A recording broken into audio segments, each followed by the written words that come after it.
Salam alaikum, j'espère que vous allez tous très bien. Aujourd'hui, on va faire un croquant aux amandes. Pour cela, j'ai besoin de 20 centilitres d'huile. J'ai besoin d'une petite cuillère à café, donc 2 zestes d'orange. Là, j'ai 500 grammes. J'ai là un peu de sésame. J'ai 200 grammes de sucre, une pincée de sel, un paquet de levure chimique. Là, j'ai des amandes concassées, 100 grammes d'amandes en poudre et 4 œufs. Donc pour cette recette, si vous n'avez pas d'amande en poudre, en fait, vous mettez 600 g de farine et pour remplacer l'amande en poudre. Donc, c'est pas obligatoire, ça donne un peu de plus de croquant. Donc, si vous ne voulez pas les mettre, il n'y a aucun problème. On va commencer tout simplement par mélanger les ingrédients liquides. Donc, je vais mettre de l'huile. Vous pouvez mettre en fait la moitié huile, la moitié beurre. Moi, j'avais pas de beurre, donc j'en ai pas mis. Vous pouvez aussi mettre du beurre, comme je vous ai dit. Donc là, je vais mettre le sucre. Moi, j'ai pris du sucre cassonade. Donc, c'est du sucre brun ou du sucre de canne, comme vous voulez. Là, je vais rajouter donc le zeste d'orange. Moi, la vérité, c'est que j'ai fait sécher donc les écorces d'orange et après, je les ai broyées pour avoir une poudre. Donc là, je vais casser les œufs que j'ai lavé au préalable. Donc, je rajoute donc une petite pincée de sel. Ça relève toujours le goût. Et les œufs, bien sûr, température ambiante. Ça, c'est toujours important pour les pâtisseries. En plus, le mieux, c'est de les casser un à un parce qu'il fait chaud. Donc, on fait attention à ça. Et franchement, pour le petit déjeuner, c'est super, ou même pour le café de l'après-midi, donc c'est top, parce que il n'y a pas de produits chimiques, c'est que du bon. Moi-même, mes enfants adorent, et en plus, ici on met des sésames, donc c'est très bon pour la santé. Il y a beaucoup d'oméga 3, beaucoup de nutriments intéressants. Donc là, je mélange le tout. C'est vrai que le sucre cassonade, en fait, ça prend un peu plus de temps, parce que les grains ils sont un peu plus gros, donc pour les diluer, les faire fondre, donc du coup on mélange. Pareil si vous utilisez du sucre normal.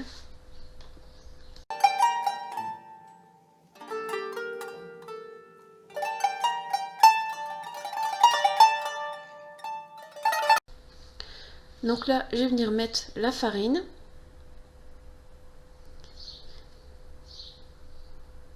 Donc là je l'ai déjà tamisée avant de la mettre dans le récipient. Donc ça c'est pareil, c'est très important.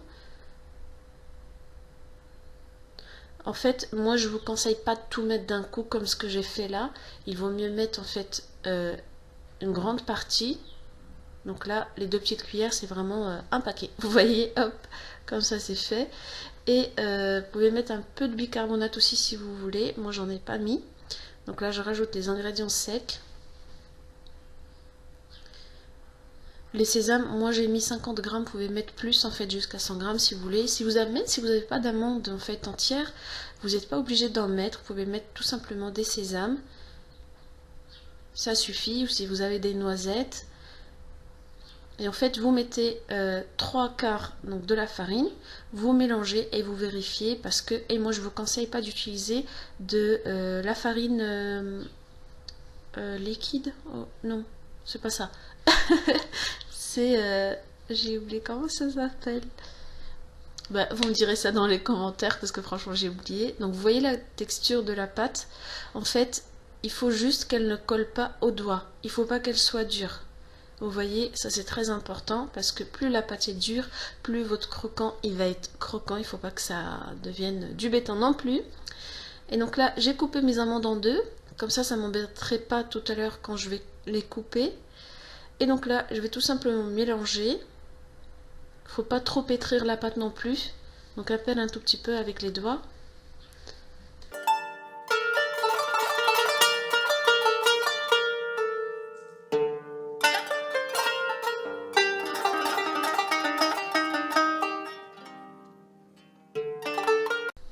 Donc là, moi je vais les cuire de 2 façons pour vous montrer. Donc là, j'ai pris un moule à cake. En fait, la cuisson elle va être plus simple. Et surtout, en fait, vous allez avoir une forme plus régulière. Donc là, j'ai pris de l'huile. C'est important pour travailler la pâte, vu qu'elle est très souple en fait. Et pour qu'elle ne colle pas au doigt. Donc là, je vais venir prendre une première boule. Et je vais tout simplement la mettre donc, dans mon moule à cake. Ça, vous pouvez le faire. Vous voyez la pâte? Elle est quand même un tout petit peu collante. Elle n'est pas liquide, hein, mais voilà, elle se travaille comme ça. Donc je vais l'étaler, vous mettez une fine couche, parce que vu qu'il y a de la levure, donc ça va gonfler. Vous mettez une fine couche.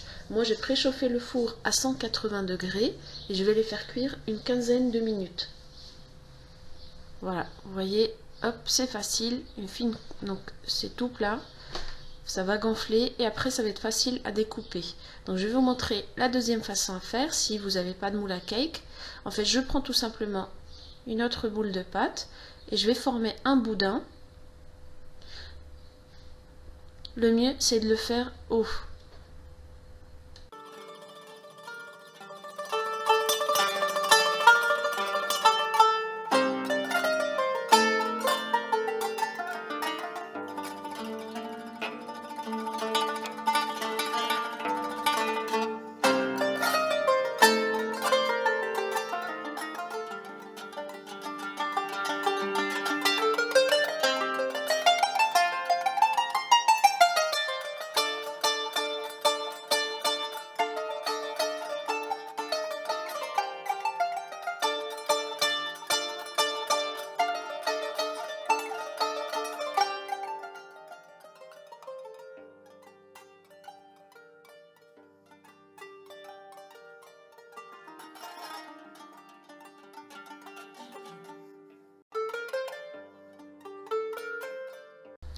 Donc là, vous voyez, ça c'est le deuxième. Comme ça, je vais tout cuire en même temps. Donc je mets sur le papier cuisson. Vous voyez, j'essaie d'égaliser pour avoir après des croquants uniformes. Donc là, ça c'est donc c'est la première partie. Donc ça c'est ce que j'avais mis dans le moule à cake. Et je vais venir les découper. En fait, pour la largeur, ça dépend vraiment de ce que vous voulez. Moi, je ne vais pas les découper très très larges. Et en fait là je les ai sortis au four, ils sont pas complètement cuits, ça c'est très important. S'ils sont trop cuits, là c'est trop tard, en fait ça va être vraiment difficile de les découper. En fait le mieux c'est au bout de 15 minutes, donc en fait c'est un tout petit peu pas cuit au milieu. Donc je vais les découper alors ils viennent à peine de sortir du four, vous faites attention. Et en fait là je vais les mettre sur une grille. Donc la grille du four, et je vais les remettre en fait à dorer pendant 7 minutes à peu près. Un conseil très important, il ne faut pas les laisser trop sécher au four parce que plus vous les laissez, plus ils vont être croquants. Donc c'est très important tout simplement de les faire dorer un tout petit peu, et après voilà le résultat. Donc avec un petit café, c'est trop bon. J'espère que vous allez l'essayer. Si vous n'êtes pas encore abonné, j'espère que vous allez vous abonner et me laisser vos likes et commentaires. J'espère que vous allez tester la recette. Et de mon côté, je vous dis à très bientôt, Inch'Allah, pour une prochaine recette. Gros bisous.